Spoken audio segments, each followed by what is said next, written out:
వైఎస్ఆర్ జిల్లా దువ్వూరు మండలం టంగటూరు మెట్ట వద్ద జరిగిన రోడ్డు ప్రమాదంలో రాయలసీమ వ్యాయామ కళాశాలకు చెందిన బస్సు ఒకటి బోల్తా పడింది. ఈ ఘటనలో 6గురు తీవ్రంగా గాయపడ్డారు. మరింత సమాచారం మా కరెస్పాండెంట్ శ్రీనివాస్ అందిస్తారు. శ్రీనివాస్, చెప్పండి, ప్రమాదం ఎలా జరిగింది, వివరాలేంటి?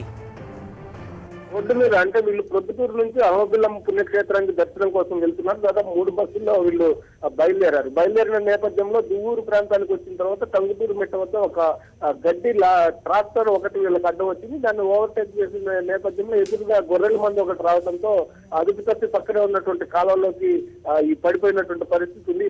బస్సులో ప్రయాణిస్తున్న వాళ్ళు దాదాపు 6 మందికి తీవ్రంగా గాయాలయ్యాయి. దీంట్లో కళాశాలకు సంబంధించినటువంటి ప్రిన్సిపల్ కూడా కాలుకి తీవ్రంగా గాయమైంది.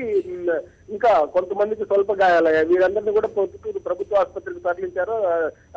ఎవరికైతే సీరియస్ గా ఉందో వాళ్ళందరికీ కూడా అత్యవసర చికిత్స చేయించే కార్యక్రమంలో ఉన్నారు. మొత్తం మీద అయితే కొంత దువ్వూరు వద్ద ప్రమాదకరమైనటువంటి పరిస్థితులు, రోడ్డు మలుపులు ఇవన్నీ కూడా ఉండటం కారణంగా ఈ పరిస్థితి ఏర్పడింది అని చెప్పి భావిస్తున్నారు. మొత్తం మీద ఈ గడ్డి ట్రాక్టర్లు కూడా రోడ్ల మీద వెళ్లే నేపథ్యంలో కొన్ని జాగ్రత్తలు తీసుకోకపోవడం కారణంగా కూడా ప్రమాదం జరిగిందని వాళ్ళు భావిస్తున్నారు.